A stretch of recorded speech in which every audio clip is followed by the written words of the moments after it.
Sangameshwara education society ಅಡಿಯಲ್ಲಿ ನಡೆಯುತ್ತಿರುವ Bachpan play ಸ್ಕೂಲ್ನಲ್ಲಿ 2025ನೇ ಸಾಲಿನ ಬಚ್ಪನ್ ಶೀರ್ಷಿಕೆ ಅಡಿಯಲ್ಲಿ ವಸ್ತು ಪ್ರದರ್ಶನ ಕಾರ್ಯಕ್ರಮ ಹಮ್ಮಿಕೊಳ್ಳಲಾಯಿತು. ನರ್ಸರಿಯಿಂದ ಹೈಯರ್ ಕ್ಲಾಸೆಸ್ವರೆಗಿನ ವಿದ್ಯಾರ್ಥಿಗಳು ವಸ್ತು ಪ್ರದರ್ಶನದಲ್ಲಿ ಭಾಗವಹಿಸಿದರು.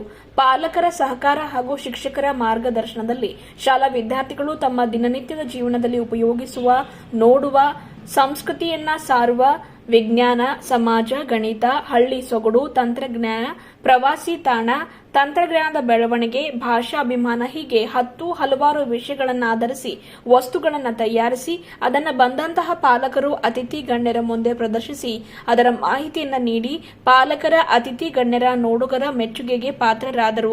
ಬಗೆ ಬಗೆ ವಿನ್ಯಾಸದ ಉಡುಗೆ ತೊಟ್ಟು ಮಹಾಪುರುಷರ ವೇಷಧಾರಿ ಮಕ್ಕಳು ಗಮನ ಸೆಳೆದರು. ಶಾಲಾ ಮಕ್ಕಳಿಂದ ವಸ್ತು ಪ್ರದರ್ಶನ ಜೊತೆಗೆ ಸಾಂಸ್ಕೃತಿಕ ಕಾರ್ಯಕ್ರಮಗಳು ಕೂಡ ಜರುಗಿದವು. ಈ ವೇಳೆ ಕಾರ್ಯಕ್ರಮವನ್ನು ಹಿರಿಯ ಪತ್ರಕರ್ತರು ಹಾಗೂ ಸರ್ದಾರ್ ವಲ್ಲಭಾಯಿ ಪಟೇಲ್ ಪ್ರತಿಷ್ಠಾನದ ಅಧ್ಯಕ್ಷರಾದ ಶಿವಶಣ್ಣಪ್ಪ ವಾಲಿ ಅವರು ಕಾರ್ಯಕ್ರಮ ಉದ್ಘಾಟಿಸಿ ಮಾತನಾಡಿ, ಸಣ್ಣ ಮಕ್ಕಳಿಗೆ ಪಾಠ ಮಾಡಬೇಕಾದರೆ ಮಕ್ಕಳ ಮಾನಸಿಕ ಸ್ಥಿತಿ ಅರಿತು ಅವರಿಗೆ ತಿಳಿಯುವ ಹಾಗೆ ಪಾಠ ಮಾಡಬೇಕಾಗುತ್ತದೆ. ಒಂದು ರೀತಿಯಲ್ಲಿ ಪರಿಣಿತರು, ತಜ್ಞ ಶಿಕ್ಷಕರು ಮಾತ್ರ ಈ ಸ್ಥಾನಕ್ಕೆ ನ್ಯಾಯ ದೊರಕಿಸಿಕೊಡಲು ಸಾಧ್ಯವಾಗುತ್ತದೆ. ಪ್ರಾಥಮಿಕ ಹಂತದ ಶಿಕ್ಷಣ ಬಹಳ ಮುಖ್ಯವಾಗಿದ್ದು, ಈ ವಯಸ್ಸಿನಲ್ಲಿಯೇ ಮಕ್ಕಳು ಪಾಠಕ್ಕಿಂತ ಪುಸ್ತಕ ಓದುವುದಕ್ಕಿಂತ ನೋಡಿ ಬೇಗ ಕಲಿತಾರೆ.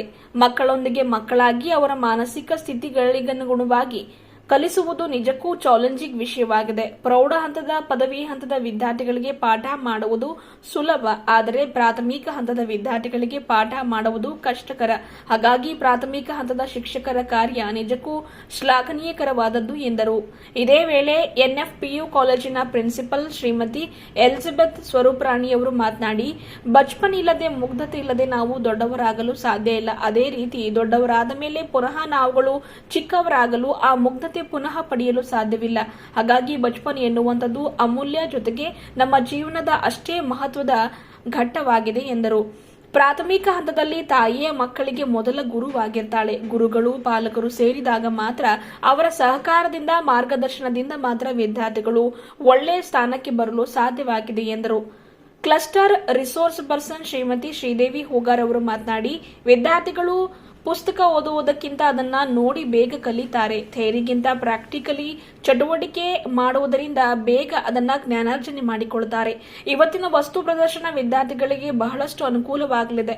ಇವತ್ತಿನ ತಂತ್ರಜ್ಞಾನದ ಯುಗದಲ್ಲಿ ಮಕ್ಕಳಿಗೆ ಇಂತಹ ಚಟುವಟಿಕೆಗಳ ಅವಶ್ಯಕತೆ ಇದೆ. ಹಾಗಾಗಿ ಬಚ್ಪನ್ ಶಾಲೆಯ ಶಿಕ್ಷಕ ವೃಂದದವರು ಜೊತೆಗೆ ಶಾಲೆಯ ಪ್ರಮುಖರ ಕಾರ್ಯಕ್ಕೆ ಶ್ಲಾಘನೀಯ ವ್ಯಕ್ತಪಡಿಸಿದರು. ಪಾಲಕರು ಸಹ ದೊಡ್ಡ ದೊಡ್ಡ ಶಾಲೆಗಳತ್ತ ಮಕ್ಕಳನ್ನು ಓದಿಸುವುದಕ್ಕಿಂತ ಇಂತಹ ಉತ್ಸಾಹಿ ವೃಂದದ ಶಾಲೆಗಳಲ್ಲಿ ಮಕ್ಕಳನ್ನು ಓದಿಸಬೇಕು ಎಂದು ಈ ಮೂಲಕ ಪಾಲಕರಿಗೂ ಕೂಡ ಸಲಹೆ ನೀಡಿದರು. ಈ ಕುರಿತಾಗಿ ಸಂಗಮೇಶ್ವರ ಎಜುಕೇಷನ್ ಸೊಸೈಟಿಯ ಅಧ್ಯಕ್ಷರು ಹಾಗೂ ಬಚ್ಪನ್ ಪ್ಲೇ ಸ್ಕೂಲ್ನ ನಿರ್ದೇಶಕರಾದ ವಿಜಯ್ ಕುಮಾರ್ ಹಾಗೂ ಬಚ್ಪನ್ ಶಾಲೆಯ ಪ್ರಿನ್ಸಿಪಲ್ ದೀನಾ ಕೆನ್ನಡಿಕರ್ ಅವರು ಮಾತನಾಡಿ, ನಮ್ಮ ಶಿಕ್ಷಣ ಸಂಸ್ಥೆಯನ್ನ ಕಳೆದ 2007ರಿಂದ ನಡೆಸಲಾಗ್ತಾ ಇದೆ. ಬಿಸಿನೆಸ್ ಉದ್ದೇಶವಿಲ್ಲದೆ ವಿದ್ಯಾರ್ಥಿಗಳಿಗೆ ಗುಣಮಟ್ಟದ ಶಿಕ್ಷಣ ನೀಡಲು ಬಚ್ಪನ್ ಶಾಲೆ ನಡೆಸಲಾಗ್ತಾ ಇದೆ.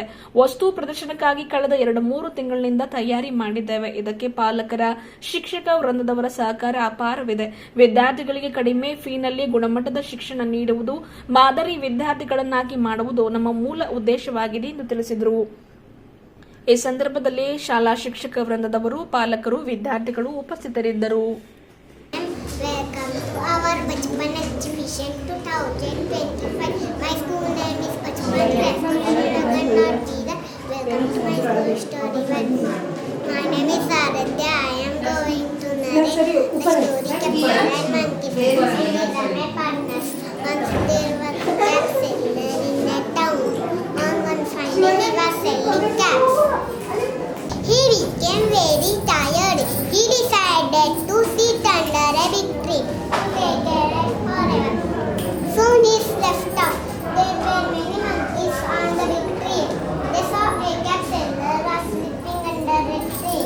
Monkeys came down, took the cat. Some cats begged and wore them. Then they climbed the tree again. When the cat seller woke up, he shocked to see his basket empty. He searched for his cap. To their surprise, the monkeys were wearing them.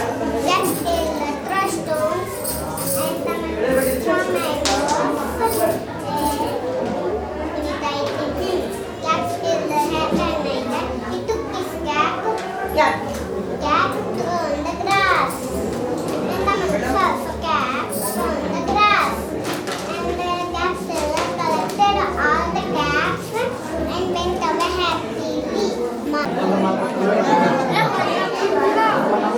ಯಾವ್ದೋ ಕುಂತೀವಿ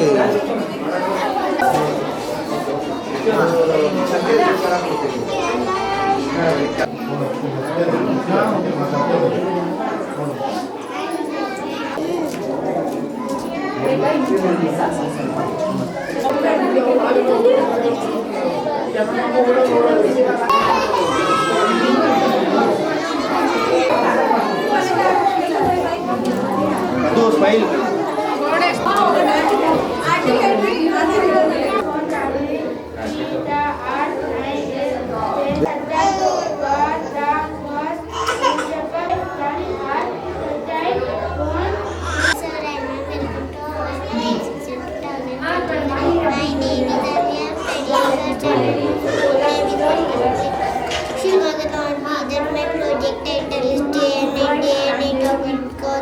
Today down Texas 24 hours and they are on the side of that is facing the sun. We have daylight. For my name is Nitesh. First and my school name is Bachpan Rasul Shivraguna.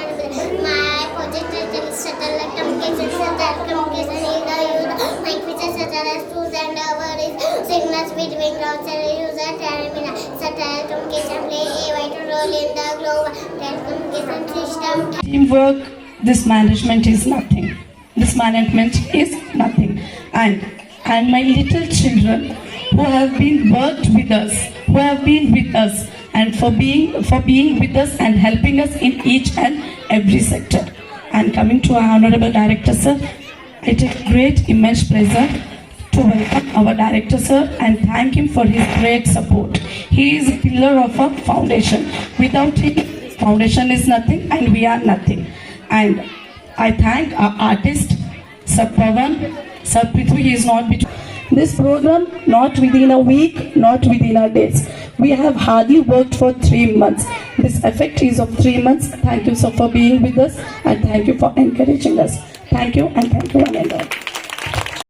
ನಿಮಗೂ ಅನ್ಬೋದು ತುಂಬಕ್ಕಾಗ್ಯಾರ ಮತ್ತು ಸಣ್ಣ ಅಂತ ಯಾಕೆ ಹೇಳ್ತಾರೆ ನೀವು ಬ್ಯಾಂಕಿನಾಗ ಎಲ್ಲಾದರೂ ಹಣ ಇಟ್ಟಿದ್ದೀರಿ ಅಂದರೆ ಎಷ್ಟು ಡಿಪಾಸಿಟು ಅಂತ ಕೇಳ್ತಾರೆ 1000 5000 10,000 ಹೇಳ್ತೀರಿ ಮ್ಯಾನೇಜರಿಗೆ ಕೇಳಿದ್ರೆ ಅವ್ರು ಅದೇ ಹೇಳ್ತಾರೆ ಇಷ್ಟ ಅದಾಗೆ ಒಂದು ಹೊತ್ತಿಗೆ ಪರಮಾತ್ಮ ನನ್ನ ಹೆಸರಲ್ಲಿ 100 ವರ್ಷ ಡಿಪಾಸಿಟ್ ಜರಿ ಇಟ್ಟಿದ್ನಂದ್ರೆ 93 ಡ್ರಾ ಮಾಡೀನಿ ಈಗ ನನ್ನ ವಯಸ್ಸು 7 ಈಗ ನಾನು 93 ವಯಸ್ಸಿನ ಅಂತ ಹೇಳಿದ್ರು ಹುಚ್ಚ ಅಂತಾರೆ ನನ್ನ ಡಿಪಾಸಿಟ್ ಇತ್ತು ಆದರೆ ಡ್ರಾ ಆಗ್ಯದ 93 ಉಳಿದಿದ್ದ ಬ್ಯಾಲೆನ್ಸೇ 7 ಅಂದ್ರೆ ಆ ಮಕ್ಕಳಷ್ಟು ನಾನು ಇದ್ದೀನಿ ನೀವೆಲ್ಲ ದೊಡ್ಡವರು ಅವರೆಲ್ಲ ಹಿರಿಯರಿದ್ರಿ ಈಗ ನನಗಿಂತಲೂ ಅದಕ್ಕೆ ಇಂಥ ಒಂದು ಶಾಲೆಯಲ್ಲಿ ನನ್ನ ವಯಸ್ಸಿನ ಮಕ್ಕಳಲ್ಲಿ ಅವ್ರು ಮಾಡಿದ ಪ್ರದರ್ಶನವನ್ನು ಉದ್ಘಾಟನೆ ಮಾಡಿ ಭಾಗ್ಯ ಸಿಕ್ಕಿದೆ ವಿಶೇಷ ಈ ಶಾಲೆ ಹೆಸರು ನೋಡಿದಾಗ ರಾಷ್ಟ್ರೀಯತೆ ನೆನಪಾಯಿತು ರಾಷ್ಟ್ರೀಯತೆ ಹೆಸರು ಇಟ್ಟಿದ್ದಾರೆ ಬಚ್ಪನ್ ಆದರೆ ಇಲ್ಲಿ ಕಲ್ಸೋದು ನೋಡಿದ್ರೆ ಇಂಗ್ಲೀಷು ಇವರು ಅಂತಾರಾಷ್ಟ್ರೀಯ ವ್ಯಕ್ತಿಗಳಂತ ಅನ್ನಿಸ್ತದೆ ಇದು ಎಲ್ಲಿ ಶಾಲೆ ಇದೆ ಅಂದರೆ ಬೀದರ್ನಲ್ಲಿ ಅದು ಕರ್ನಾಟಕ ಅಂದರೆ ಕರ್ನಾಟಕದಲ್ಲಿ ಶಾಲೆ ರಾಷ್ಟ್ರೀಯ ಹೆಸರು ಶಿಕ್ಷಣ ಅಂತಾರಾಷ್ಟ್ರೀಯ ಈ 3 ವಿಷಯಗಳ ಸಂಗಮ ಈ ಶಾಲೆ ಆಗಿದೆ ಶಾಲೆ ಸ್ಥಾಪನೆ ಮಾಡೋದಾಗಲಿ ಅದನ್ನು ಪರ್ಮಿಷನ್ ತಗೊಳ್ಳೋದಾಗಲಿ ದೊಡ್ಡ ಮಾತಲ್ಲ ಇವತ್ತು ನಾಳೆ ಹೇಳ್ತಾರೆ ಹೆಚ್ಚಿಗೆ ರೊಕ್ಕ ಕೊಟ್ಟರು ಜಲ್ದಿ ಸ್ಯಾಂಕ್ಷನ್ ಮಾಡ್ತಾರೆ ಅಂತ ಈಗ ನಮ್ಮ ಎಜುಕೇಷನ್ ಆಫೀಸರ್ ಅದು ಇದ್ದಾರೆ ಅವರಿಗೆ ಗೊತ್ತು ಯಾಕಂದ್ರೆ ನಾ ಶಾಲೆ ತೆಗೆದಿಲ್ಲ ಯಾರಿಗಿನ್ನ ಕೊಟ್ಟಿಲ್ಲ ಆದರೆ ಶಾಲೆ ತೆಗೆಯೋದಕ್ಕಿಂತಲೂ ಮಹತ್ವದ್ದು ಶಾಲೆ ಯಾವ ರೀತಿ ನಡೆಸಬೇಕು ಶಾಲೆ ನಡೆಸೋದಂದ್ರೆ ಏನು ಮಕ್ಕಳಿಗೆ ಭರ್ತಿ ಮಾಡೋದು ಟೀಚರಿಗೆ ಪಗಾರ ಕೊಡೋದಾಗ ನೌಕರಿ ಇಟ್ಕೊಳ್ಳೋದು ಮತ್ತು ಪಾಸ್ ಆಗಲ್ಲದೆ ಪಾಸ್ ಅಂತ ಹೇಳೋದು ಇದು ಶಾಲೆ ಅಲ್ಲ ಈಗ ಸರ್ಕಾರ ಹೇಳ್ತಾ ಇದೆ ಒಂದು ಸಲ ಅಡ್ಮಿಷನ್ ತೊಗೊಂಡ್ರು 9ನೇ ತನಕ ಪಾಸ್ ಮಾಡ್ಕೊತ ಹೋಗ್ರಿ ಅಂತ ಯಾಕಂದ್ರೆ ಮುಂದೆ ಫೇಲ್ ಆಗಲಿ ಅವರು ದನಗಳಿಗೊಂದು ಕಾಯ್ಲಿಕ್ಕೂ ಯೋಗ್ಯ ಇರೋದಿಲ್ಲ ಕೆಲಸ ಮಾಡಲಿಕ್ಕೂ ಯೋಗ್ಯ ಇರೋದಿಲ್ಲ ಇದು ನಮ್ಮ ದೇಶದ ಶಿಕ್ಷಣ ನೀತಿ ಪಾಸ್ ಆಗ್ಲಾರ್ದೆ ಮಾಡ್ರಿ ಅಂತಾರೆ. ತಂದೆ ತಾಯಿನೂ ಖುಷಿ ಆಯ್ತದ, 9 ವರ್ಷದಾಗ ನನ್ನ ಮಕ್ಕಳು 9ನೇ ಪಾಸ್ ಆದ್ರು ಅಂತ. ಅವನು ಬರೀಲಿಕ್ಕೆ ಬರೋದಿಲ್ಲ. ಇಂಥ ಪರಿಸ್ಥಿತಿಯಲ್ಲಿ ಶಾಲೆ ನಡೆಸೋದು ತುಂಬ ಕಷ್ಟ. ಶಾಲೆ ಸಂಸ್ಕಾರದ ನೆಲೆ ಅಲ್ಲದೆ ರಾಷ್ಟ್ರ ಕಟ್ತಕ್ಕಂಥ ಬುನಾದಿ. ನಾನು ಯಾವಾಗಲೂ ಹೇಳ್ತಾ ಇರ್ತೀನಿ, ನಮ್ಮ ದೇಶದಲ್ಲಿ ಯಾರಿಗಾದ್ರೂ ಪಗಾರ ಹೆಚ್ಚು ಮಾಡಬೇಕಾದ್ರೆ ಒಂದು ಶಿಕ್ಷಕ ಸರಿಯಾಗಿ ವೇತನ ಸಿಕ್ಕರೆ, ಅವ್ರಿಗೆ ಹೆಂಡ್ರ ಮಕ್ಕಳು ಚಿಂತೆ ಇಲ್ದಂಗೆ ಇದ್ದರೆ ಅವ್ರು ಒಳ್ಳೆ ರೀತಿ ಪಾಠ ಹೇಳ್ತಾರೆ. ಇಲ್ದ್ರೆ ಪಾಠ ಇಲ್ಲಿ ಕಲ್ಸೋದೆಲ್ಲ ಟ್ಯೂಷನ್ ಬರ್ರಿ ಅಂತ ಹೇಳ್ತಾರೆ. ಅವ್ರಿಗೆ ಪಗಾರ ಸರಿಯಾಗಿ ಕೊಡದಿದ್ರೆ ಅದೇ ಆಗ್ತದೆ. ಯಾರಿಗೆ ಟ್ಯೂಷನ್ ಕೊಡ್ಲಿಕ್ಕೆ ಸಾಧ್ಯದ? ಅವ್ರ ಮಕ್ಕಳು ಓದ್ತಾರೆ. ಯಾರು ತಂದೆ ತಾಯಿ ಬಡವ್ರ ಅವ್ರ ಮಕ್ಕಳು ಅಲ್ಲೇ ಇರ್ತಾರೆ. ಅದಕ್ಕಾಗಿ ಒಟ್ಟು ವ್ಯವಸ್ಥೆಯಲ್ಲಿ ಶಿಕ್ಷಕರಿಗೆ ಎಲ್ಲಕ್ಕೆ ಹೆಚ್ಚು ಪಗಾರ ಇರಬೇಕು. ಇದರಿಂದ ದೇಶ ತಾನೇ ಸುಧಾರಣೆ ಆಗ್ತದೆ. ಎರಡನೇದು ಪೊಲೀಸರಿಗೆ, ಅವ್ರಿಗೆ ಹೆಲ್ಮೆಟ್ ಸಲುವಾಗಿ 100 ರೂಪಾಯಿ ಕೇಳೋದು, ಅಡ್ಡ ಹಾದಿಲಿ ಹೋದ್ರಿ ಅಂದ್ರೆ ಒಂದು 50 ರೂಪಾಯಿ ಕೇಳೋದು ಯಾವಾಗ ಹೋಗ್ತದೆ ಅಂದ್ರೆ ಅವ್ರಿಗೂ ಖಾತ್ರಿ ಆಗಬೇಕು, ನನ್ನ ಮಕ್ಕಳು IAS IPS ಆಗ್ಲಿಕ್ಕೆ ಸಾಧ್ಯದ, ನನ್ನ ಮಕ್ಕಳಿಗೆ ಶಿಕ್ಷಣ ಕೊಡ್ಲಿಕ್ಕೆ ಸಾಧ್ಯದ, ಆ ರೀತಿಯಿಂದ ಪಗಾರ ನನಗೆ ಬರ್ತದ ಅಂತಕ್ಕಂಥ ಗ್ಯಾರಂಟಿ ಇರಬೇಕು. ಅವರು ಯಾ ಕಳ್ಳರಿಗೆ, ಭ್ರಷ್ಟರಿಗೆ, ದೇಶದ್ರೋಹಿ ರಾಜಕಾರಣಿಗಳಿಗೆ ಯಾರಿಗೂ ಬಿಡೋದಿಲ್ಲ. ಇಂಥ ರೀತಿಯಲ್ಲಿ ಆಯ್ತಂದ್ರೆ ಇವರಿಬ್ಬರು ಸುಧಾರಣೆ ಆದರೆ IAS IPSಗಳಿಗೆ ಪಗಾರ ಹೆಚ್ಚು ಮಾಡಿದ್ರೆ ಏನೂ ಉಪಯೋಗ ಇಲ್ಲ. ಈ ಸಾಲ ಏನು ಕಲ್ತಾರ ಅಲ್ಲೇ ಅವ್ರೀಗ ದೊಡ್ಡ ದೊಡ್ಡ ಆಫೀಸರ್ ಲಂಚ ತಗೊಳಕ್ಕೆ ಯಾಕೆ ಕಲ್ತರು? ನಾವು ಬುನಾದಿದಾಗ ನೋಡೋದೇ ಇಲ್ಲ, ಬರೀ ಕಾನೂನು ಅಷ್ಟೇ ನೋಡ್ತೀವಿ. ಶಾಲೆಗೆ ಹೋಗ್ಬೇಕಾದ್ರೆ ರೊಕ್ಕ ಹೆಚ್ಚಾಯ್ತು, ಫೀಸ್ ಕಟ್ಟಬೇಕಾದ್ರೆ ಡೊನೇಷನ್ ಕೊಡಬೇಕಾಯ್ತು, IPS ಆಗಬೇಕಾದ್ರೆ ಲಕ್ಷಾವರ ರೂಪಾಯಿ ಖರ್ಚು ಮಾಡೋದಾಯ್ತು. ಅವ್ರು ಬಂದ ಮೇಲೆ ಈಗ ನಮ್ಮಪ್ಪ ಇಷ್ಟು ಕೋಟಿ ಖರ್ಚು ಮಾಡಿ IAS ಮಾಡಿದಾನ, ನಾನು ಏನಾದರೂ ಹಿಂದಕ್ಕೆ ತಿರ್ಸ್ಕೊಡ್ಬೇಕಂತ ಹೇಳಿ ಅವರು ಲಂಚ ಶುರು ಮಾಡ್ತಾರೆ. ಯಾಕಂದ್ರೆ ನಮ್ಮ ಶಿಕ್ಷಣ ಬುನಾದಿನೇ ತಪ್ಪೇನು. ಅದಕ್ಕಾಗಿ ಎಲ್ಲಕ್ಕೂ ಮಹತ್ವದು ಒಳ್ಳೆ ಶಿಕ್ಷಕರು, ಒಳ್ಳೆ ಶಿಕ್ಷಣ ಬೇಕು. ಎರಡನೇದು ಮಕ್ಕಳು. ಈ ಶಾಲೆಯಲ್ಲಿ ಶಿಕ್ಷಕರಿಗೆ ಹೆಚ್ಚು ಪಗಾರ ಬೇಕು ಅಂದ್ರೆ ನೀವು ಅನ್ಬೋದು 3 ತಾಸು ಕಲಿಸಿ 3 ಲಕ್ಷ ರೂಪಾಯಿ ಪೇನ್ ತಗೋತಾರ, ಅದು ಅಲ್ಲ. ಪ್ರೈಮರಿ ಸ್ಕೂಲ್, ನರ್ಸರಿ ಸ್ಕೂಲ್, ಇಲ್ಲಿನ ಶಿಕ್ಷಕರಿಗೆ ಪಗಾರ ಹೆಚ್ಚಿರಬೇಕು. ನಮ್ದು ಅಧ್ಯಕ್ಷರು ಅನ್ಬೋದು ಈ ಶಾಲೆದು ಏನ್ರಿ ನಮ್ಮಲ್ಲಿ ನಿಮ್ಮ ಎಲ್ಲರಿಗೆ ಹೆಚ್ಚು ಪಗಾರ ಕೊಡು ಅಂತ ಹೇಳಕ್ ಬಂದ್ರಿ ಅನ್ನೋದು ಅಲ್ಲ. ಎಲ್ಲ ಶಾಲೆಯಲ್ಲೇ ಪ್ರೈಮರಿ ಸ್ಕೂಲ್, ಎಲ್ಲಿ ನರ್ಸರಿ, ಅವರಿಗೆ ಪಾಠ ಹೇಳೋದು ಭಾಳ ಕಷ್ಟ. ಅವ್ರಿಗೆ ತಿಳಿಸಿ ಹೇಳೋದು.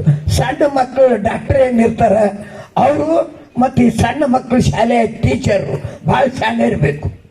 ಆ ಬಚ್ಪನ್ ಅಂತ ಬರ್ದಿದ್ದಾರೆ ಕೆಳಗೆ, ಕ್ಯೋಂಕಿ ಬಚ್ಪನ್ ಸಿರ್ಫ್ ಏಕ್ ಬಾರ್ ಆತ ಹೈ ಅಂತ. ಅದು ನಾನು ಭಾಳ ಹಿಡಿಸಿತ್ತು. ಯಾಕಂದರೆ ಬಚ್ಪನ್ ಇರಲಾರ್ದೇನೆ ನಾವು ದೊಡ್ಡವರಾಗ್ಲಿಕ್ಕೆ ಸಾಧ್ಯ ಇಲ್ಲ. ಆ ಬಚ್ಪನ್ ಅನ್ನುವಂಥದ್ದು ಈ ಮುಗ್ಧ ಮಕ್ಕಳ ಮನಸ್ಸಿನಲ್ಲಿ ದೇವರನ್ನ ಕಾಣುವಂಥದ್ದಾಗಿರುತ್ತದೆ. ಆ ಮಕ್ಕಳಲ್ಲಿ ಯಾವುದೇ ಒಂದು ಕೋಪ ಇರಲ್ಲ, ಪಾಪ ಇರಲ್ಲ, ದ್ವೇಷ ಇರಲ್ಲ, ಹೊಟಕಿಚ್ಚಿರಲ್ಲ. ಮುಗ್ಧವಾದಂಥ ಮಕ್ಕಳು. ಆ ಮಕ್ಕಳಿಗೆ ನಾವು ಶಾಲೆಯಲ್ಲಿ ಕಳಿಸ್ಬೇಕಾದ್ರೆ ತಾಯಿ ಮೊದಲು ತನ್ನಲ್ಲಿರುವಂತಹ ಪ್ರತಿಭೆಯನ್ನ ಮಗುವಿಗೆ ಕಲಿಸಿ ಆಕೆಗೆ ಎಷ್ಟು ತಿಳುವಳಿಕೆ ಇದ್ದಿರ್ತದಲ್ಲ ಅದನ್ನಕ್ಕೆ ಏನು ಮಾಡಿರ್ತಾಳ, ಆ ಮಗುವನ್ನ ಮನೆಯಲ್ಲಿ ಕಲಿಸಿ ಆ ಮಗುವಿಗೆ ಶಾಲೆಗೆ ಕಳಿಸಿರ್ತಾರೆ. ಇಲ್ಲಿ ಗುರುಗಳ ಒಂದು ಕೆಲಸ, ಜಾಬ್ ಏನಂದರೆ ಅದು ಬಹಳ ಪರಿಶುದ್ಧವಾದಂಥ ಒಂದು ಕೆಲಸ. ಗುರು ಅಂದರೆ ದೇವರಿಗೆ ಸಮಾನ ಅಂತ ಹೇಳ್ತೇವೆ. ಗುರು ಬ್ರಹ್ಮ, ಗುರು ವಿಷ್ಣು ಅಂತ ಹೇಳ್ತೀವಲ್ಲ, ಹಾಗೆ ಗುರು ಅಂದರೆ ಅದು ಒಂದು ರೆಸ್ಪೆಕ್ಟಬಲ್ ಜಾಬ್. ಶಾಲೆ ಅಂದರೆ ಇದು ಒಂದು ಹೋಲಿ ಪ್ಲೇಸ್. ನಾವು ಆಲಯಗೆ, ದೇವಾರಾಧನೆಗೆ, ಒಂದು ಮಸ್ಜಿದ್ಗಳಿಗೆ ಆ ರೀತಿಯ ಯಾವ ರೀತಿಯಾಗಿ ನಾವು ಪರಿಶುದ್ಧತೆಯಿಂದ ಹೋಗಿರ್ತೇವಲ್ಲ ಅಂಥ ಒಂದು ಪರಿಶುದ್ಧವಾದಂಥ ಸ್ಥಳ ಈ ಒಂದು ಶಿಕ್ಷಣ ಸಂಸ್ಥೆ. ಇದಕ್ಕೆ ನಾವು ಗೌರವವನ್ನು ಕೊಡಬೇಕು. ಇಲ್ಲಿ ಮಕ್ಕಳಿಗೆ ವಿದ್ಯಾರ್ಜನೆಯನ್ನು ಕೊಟ್ಟಿರ್ತಾರೆ. ಏನು ಬದಲಾರ್ದಂಥ ಒಂದು ಮುದ್ದು ಮಗುವಿಗೆ ಅದಕ್ಕೆ ಏನು ಗೊತ್ತಿರಲ್ಲ. ಆ ಮಗುವಿನಲ್ಲಿ ನಾವು ಪ್ರತಿಭೆಯನ್ನು ಹೊರತರುವಂಥ ಒಂದು ಕೆಲಸವನ್ನು ಟೀಚರ್ಸ್ ಮಾಡಬೇಕಾಗುತ್ತದೆ. ಇದರಲ್ಲಿ ಮೂವರ ಒಂದು ಪಾತ್ರವಿದೆ: ಮಗು, ಶಿಕ್ಷಕ ಮತ್ತು ಪೋಷಕರು. ಮೂವರು ಸೇರಿದಾಗ ಆ ಮಗುವಿಗೆ ಒಂದು ಉನ್ನತ ಸ್ಥಾನ ತರುವುದಕ್ಕೆ ನಮಗೆ ಸಹಾಯವಾಗಿರುತ್ತದೆ. ನಮ್ಮ ಹಿರಿಯರು ಅನೇಕ ತಮ್ಮ ಅನುಭವಗಳನ್ನು ಹೇಳಿದ್ದಾರೆ, ದೊಡ್ಡ ದೊಡ್ಡ ವಿಚಾರಗಳನ್ನೆಲ್ಲ ಹೇಳಿದ್ದಾರೆ. ಅವರು ಅನೇಕ ವಿಷಯಗಳು ಹೇಳಿದ್ದಾರೆ, ಅದಕ್ಕೆ ನಾನು ಏನು ಹೆಚ್ಚು ಹೇಳಬೇಕಾಗಿಲ್ಲ. ನಾನು ಹೇಳುವಂಥದ್ದು 3 ಮಾತುಗಳು ಮಾತ್ರ. ಮಕ್ಕಳೇ, ನೀವು ತಂದೆ ತಾಯಿಗಳ ಮಾತನ್ನು ಕೇಳಬೇಕು, ಅವರಿಗೆ ಗೌರವವನ್ನು ಕೊಡಬೇಕು, ಗುರು ಹಿರಿಯರಿಗೆ ಗೌರವವನ್ನು ಕೊಡಬೇಕು, ಟೀಚರ್ಸಿಗೆ ರೆಸ್ಪೆಕ್ಟ್ ಕೊಡಬೇಕು. ನೋಡ್ರಿ, ಯಾವ ಮಗುವಿನ ಮೇಲೆ ತಂದೆ ತಾಯಿಯ ಆಶೀರ್ವಾದ, ದೇವರ ಆಶೀರ್ವಾದ ಮತ್ತು ಗುರುವಿನ ಆಶೀರ್ವಾದವಿರ್ತದೋ ಅವರ ಒಂದು ಸ್ಥಾನಮಾನಗಳಿಗೆ ಬರುವುದಕ್ಕೆ ಅದು ಒಂದು ಬ್ಲೆಸ್ಸಿಂಗ್ಸ್ ನಮಗೆ ಯಾವಾಗಲೂ ಬೇಕಾಗಿರ್ತದೆ. ಯಾವುದೇ ಒಬ್ಬ ಡಾಕ್ಟರ್ ಆಗಬೇಕಾದರೂ, ಒಬ್ಬ ಇಂಜಿನಿಯರ್ ಆಗಬೇಕಾದರೂ, ಒಬ್ಬ IAS ಆಫೀಸರ್ ಆಗಬೇಕಾದರೂ, ಯಾರಾಗಬೇಕಾದರೂ ಅವರೆಲ್ಲರೂ ಮೊದಲು ಕಲಿಯುವಂಥದ್ದು ಗುರುವಿನ ಹತ್ರನೇ. ಹಾಗಾಗಿ ಶಿಕ್ಷಕರ ಒಂದು ಪಾತ್ರ ಬಹಳ ದೊಡ್ಡದು. ನೋಡ್ರಿ, ಮಕ್ಕಳಿಗೆ ನಾವು ದಡ್ಡ ಅಂತ ಅನ್ಬಾರ್ದು. ಯಾವಾಗಲೂ ಮಕ್ಕಳು 3 ಥರವಾಗಿ ಇರ್ತಾರೆ.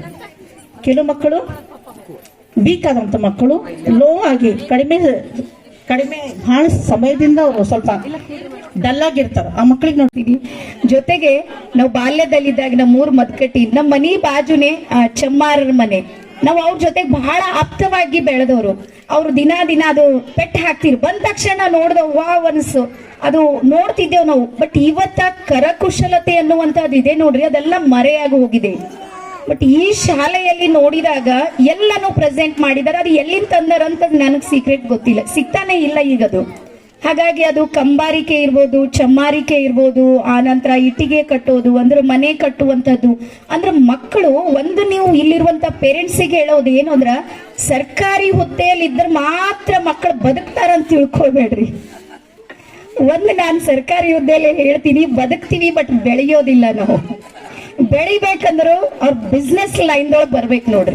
ಬಿಸ್ನೆಸ್ ಅನ್ನ ಕಲಿಬೇಕು ಅಂದ್ರೆ ಈ ರೀತಿಯ ಕಲೆಗಳು ಮಕ್ಕಳು ಏನಾದ್ರೂ ಕಲ್ತರ ಮಕ್ಕಳು ಬದುಕ್ತಾರ, ಬೆಳಿತಾರ, ಮತ್ತೆ ನಾಳೆ ಈ ಸಮಾಜಕ್ಕೆ ದೊಡ್ಡ ಕಾಣಿಕೆಯನ್ನ ಕೊಡ್ತಾರೆ. ಒಂದು ಮಾತು. ಎರಡನೇ ಮಾತು, ಒಬ್ಬ ಸರ್ಕಾರಿ ನೌಕರಸ್ಥ ರಿಟೈರ್ಡ್ ಆದ್ಮೇಲೆ ಅವ್ರ ಮಕ್ಕಳಿಗೆ ಅವ್ನ ಜಾಬ್ ಕೊಡ್ಲಿಕ್ಕೆ ಆಗೋದಿಲ್ಲ. ಅವ್ನ IAS ಇರ್ಬೋದು, IPS ಇರ್ಲಿ, DDP ಯಾವುದೋ ಹುದ್ದೆ ಇರ್ಲಿ, ಅವ್ರ ಮಕ್ಕಳಿಗೆ ಅವ್ರು ಮತ್ತೆ ಎಕ್ಸಾಮ್ ಕಟ್ಬೇಕು, ಮತ್ತೆ ಝೀರೋದಿಂದಾನೇ ಬರ್ಬೇಕು. ಬಟ್ ಒಬ್ಬ ಬಿಸ್ನೆಸ್ ಮ್ಯಾನು ಅವ್ನು ಏನಾದ್ರೂ 10 ಕೋಟಿ ಗಳಿಸಲ್ಲಿ ನಿಲ್ಲಿಸನಂದ್ರೆ ಅವ್ನ ಮಗ 11ನೇ ಕೋಟಿ ಸ್ಟಾರ್ಟ್ ಮಾಡಿರ್ತಾನೆ. ಸೊ ಹಾಗಾಗಿ ಜಗತ್ತು ಬಹಳ ವಿಶಾಲ ಇದೆ. ಮನಸ್ಸನ್ನ ವಿಶಾಲ ಮಾಡಿ ನನ್ನ ಪೇರೆಂಟ್ಸಿಗೆ ಹೇಳೋದು ಒಂದು ಮಾತು. ಆನಂತರ ಎರಡನೇ ವಿಷಯ ಹೇಳೋದು ಏನು ಅಂದ್ರೆ, ನಾವು ಸ್ವಲ್ಪ ಪೇರೆಂಟ್ಸ್ ಆದವ್ರು ಎಲ್ಲಿ ಮಿಸ್ಟೇಕ್ ಮಾಡ್ತೀವಿ, ಎಲ್ಲಿ ತಪ್ಪು ಮಾಡ್ತೀವಿ ಅನ್ನುವಂದನ್ನು ಹೇಳೋದಕ್ಕೆ ನಾನು ತಯಾರಿದ್ದೀನಿ. ಕೇಳೋದಕ್ಕೆ ನೀವು ತಯಾರಿದ್ರೆ ಹೇಳ್ತೀನಿ, ಇಲ್ಲಾಂದ್ರೆ ಇಲ್ಲೇ ಕ್ವಿಟ್ ಮಾಡೋಣ. ಸೊ ನಾವು ಮಾಡೋ ಮೊದಲ ತಪ್ಪು ಯಾವುದು ಅಂದ್ರ, ನಮ್ ಚೊಚ್ಚಿನ ಮಗು ಇರುತ್ತೆ ನೋಡ್ರಿ, ಫಸ್ಟ್ ಹುಟ್ಟಿನ ಮಗು, ಅದು ಬಹಳ ಅಪರೂಪದಿಂದ ಬೆಳೆಸ್ತೀವಿ. ಮತ್ತೆ ಎಲ್ಲರಿಗೂ ಗೊತ್ತಿದೆ ಚೊಚ್ಚಿಲ್ ಮಕ್ಕಳು ಹುಚ್ಚಿರ್ತಾವಂತ. ಎಲ್ಲಿ ಕನ್ಫರ್ಮ್ ಇದೆನಾ? ನಾನು ಚೊಚ್ಚಲಿದ್ದೀನಿ, ನನ್ಗೆ ಅನುಭವ ಇದೆ. ಯಾಕೆ ಹುಚ್ಚಿರ್ತಾವ ಸೈಂಟಿಫಿಕ್ ಹೇಳ್ತೀನಿ. ಆ ಮಗು ಹುಟ್ಟೋಕ್ಕಿಂತ ಪೂರ್ವದಲ್ಲಿ ಅವನು ಹುಚ್ಚಿರ್ತಾಳ, ಅಪ್ಪನು ಹುಚ್ಚಿರ್ತಾವ, ಏನೋ ಗೊತ್ತಿರಲ್ಲ. ಇಬ್ರಿಗೆ ತಂದ್ ಗಂಟು ಹಾಕಿ ಅಡೆ ಕೇಳ್ಬೇಡ, ಅವ್ರ ಹೈರಾಣಿ ಇಬ್ಬರು. ಆಕಿಗೆ ಅತ್ತಿ ಕನ್ಫ್ಯೂಸ್, ನೆಗಣಿ ಕನ್ಫ್ಯೂಸ್, ಅವ್ರಿಗೆ ನೋಡ್ರ ಅಂಜ್, ಇವ್ರಿಗೆ ನೋಡ್ರ ಅಂಜ್ ಅಕ್ಕಿ ಕನ್ಫ್ಯೂಸ್ ಆಗಿ ಇದು ಹುಟ್ಟಿರ್ತದ. ಹುಚ್ಚುಚ್ಚು ಮಾಡೋದ್ರಾಗ ಇದು ಹುಟ್ಟಿರ್ತದ, ಇದು ಹುಚ್ಚಿರ್ತದ ಮಗು. ಅದಾದ್ಮೇಲೆ ಎರಡನೇ ಮಗು ಹುಟ್ಟಿದ ಪೂರ ಎಲ್ಲ ಜುಟ್ಟ ಕೈದಾಗಿರ್ತವ ನಮ್ದು. ಇದು ಎರಡನೇ ಮಗು ಚಾಲಾಕಿ ಹುಟ್ಟಿರ್ತದ. ಆಗುತ್ತೆ ಎಲ್ಲರ ಮನೆಯಲ್ಲಿ. ಬಟ್ ಇಲ್ಲಿ ಏನಾಗುತ್ತೆ ಪ್ರಾಬ್ಲಮ್ ನೋಡ್ರಿ, ನಮಗೆ ರೀಸನ್ ಗೊತ್ತಿರೋದಿಲ್ಲ. ಎರಡನೇ ಮಗು ಹುಟ್ಟಿದ ತಕ್ಷಣಕ್ಕೆ ಮೊದಲನೇ ಮಗುವಿಗೆ ಏನ್ ಮಾಡ್ತೀವಿ ಅಂದ್ರೆ ಕೇರ್ಲೆಸ್ ಮಾಡಕ್ ಶುರು ಮಾಡ್ತೀವಿ. ಅಂದ್ರೆ ಕಂಪ್ಯಾರಿಸನ್ ಮಾಡ್ತೀವಿ. ತಮ್ಮನ್ ನೋಡ್ಕಲಿ, ತಂಗಿ ನೋಡಿ ಎಷ್ಟು ಹುಷಾರಳ. ಈ ಮಗುವಿಗೆ ಅನಿಸ್ತದ ನಾನು ಬದುಕೋ ಲಾಯಕ್ಕೆ ಇಲ್ಲ ಅನಿಸ್ಬಿಡ್ತದೆ ಎಷ್ಟೋ ಸಲ. ಹಾಗಾಗಿ ನಾವು ತಂದೆ ತಾಯಿಗಳು ಮೊದಲು ಮಾಡ್ಬೇಕಾಗಿರುವಂತದ್ದು ಏನು ಅಂದ್ರ, ನೀವೇನ ಇಬ್ಬರಿಗೆ ಕಂಪ್ಯಾರಿಸನ್ ಮಾಡ್ತೀರಿ ನೋಡ್ರಿ, ಅದನ್ನ ಬಿಡ್ರಿ. ಯಾಕಂದ್ರೆ ಎರಡು ನಮ್ದೇವ. ತೇಡಾ ಹೇ ಪರ್ ಮೇರಾ ಹೇ. ಅದು ಹೆಂಗಾರ ಇರ್ಲಿ, ಅದು ನಂದದ. ನನಗ ಶುಭಾಶಯಗಳು ತಮ್ಮೆಲ್ಲರಿಗೂ. ಇವತ್ತು ದಿನಾಂಕ 4/1/2025 ಬಚ್ಪನ್ ಶಾಲೆಯ ಎಕ್ಸಿಬಿಷನ್ ಕಾರ್ಯಕ್ರಮ ಇದೆ. ಇಲ್ಲಿ ಅತಿಥಿಯಾಗಿ ಶಿವಶರಣಪ್ಪ ವಾಲಿ ಸರ್ ಅವರು, ಹಾಗೂ ಅದೇ ಥರ ಶ್ರೀದೇವಿ ಹೂಗಾರ್ ಮೇಡಮ್ ಅವರು, ಮತ್ತು ಎಲಿಜಬೆತ್ ಮೇಡಮ್ ಅವರು, ಹಾಗೆ ಪ್ರಿನ್ಸಿಪಲ್ ಆದ ದಿನ ಕೆನ್ನಡಿಕರ್ ಮೇಡಮ್ ಅವರು, ನಾವೆಲ್ಲರೂ ರೀತಿ ಈ ಪ್ರೋಗ್ರಾಮಿಗೆ ಸಕ್ಸಸ್ ಆಗಿ ಮಾಡ್ಬೇಕಂಬ ನಮ್ಮದೊಂದು ಗುರಿ ಇತ್ತು. ಸೊ ಈಗಾಗಲೇ ತಾವೆಲ್ಲ ನೋಡಿದ್ರಿ, ನಮ್ಮ ಮುದ್ದು ಮಕ್ಕಳು ಇಷ್ಟೊಂದೆಲ್ಲ ಮಾಡೆಲ್ಸ್ ಮಾಡಿ ಬಂದಿದ್ದಾರೆ. ಸೊ ಇನ್ನು ಕೆಲವು ಕ್ಷಣದಲ್ಲಿ ಅವರೆಲ್ಲ ಅದ್ರ ಮಾಡೆಲ್ ಬಗ್ಗೆ ಡೀಟೇಲ್ ಎಕ್ಸ್ಪ್ಲೇನ್ ಮಾಡ್ತಾರೆ. ಹಳ್ಳಿ ಮನೆ ಏನು ಈಗೆಲ್ಲ ಮಾಮೂರು ಆಲ್ರೆಡಿ ಹೇಳಿಬಿಟ್ರು ಅಲ್ಲಿ ಸರು ಅದ್ರ ಬಗ್ಗೆದಲ್ಲಿ. ಸೊ ಅದೆಲ್ಲ ಒಂದ್ಸರಿ ಇನ್ನೊಂದು ಸರ್ತಿ ನಾವು ಎಕ್ಸ್ಪ್ಲೇನ್ ಮಾಡ್ತೀವಿ. ಸುಮಾರು 2007ರಿಂದ ಸ್ಕೂಲ್ ನಡೆಸ್ತಾ ಇದ್ದೀವಿ ನಾವು. ಇಲ್ಲಿವರೆಗೆ ಚೆನ್ನಾಗಿ ನಡೀತಾ ಇದೆ. ತಮ್ಮದೆಲ್ಲ ಸಪೋರ್ಟ್ ಬೇಕು. In the presence of Sir Shri Shiv Sharanappa Wali sir and Ma'am Sridevi Hoogar and Ma'am Elizabeth Swaruprani and our director, and with the presence of all the parents and all the students, we are celebrating exhibition in our school. So this is a very big day for us. A tiny little students from nursery, it's a kindergarten, from nursery to higher class. Our students, each and every topics are from the syllabus itself. Nothing is out of the syllabus. Like we have taken all the community helpers in the sense in our daily life, in a daily routine, who all will help us, we have taken. And the highlight is about Halli Parampare, village house. Nowadays, we all are addicted to the digital marketing. Everything is digital for us. We don't know what we have learned in the ancient, how our ancient elders were there. So, to introduce that ancient, to give rebirth, I say renaissance, I give you this a new name for that. So, give a rebirth for the Halli Parampare. We have made a small Halli Parampare with all the equipments, with all the tools, and with all the samskara.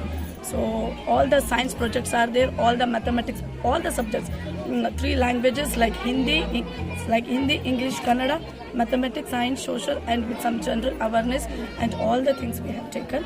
And our tiny little thoughts are represented beautifully, and I request each and everyone to have a glance on that and bless us. Thank you.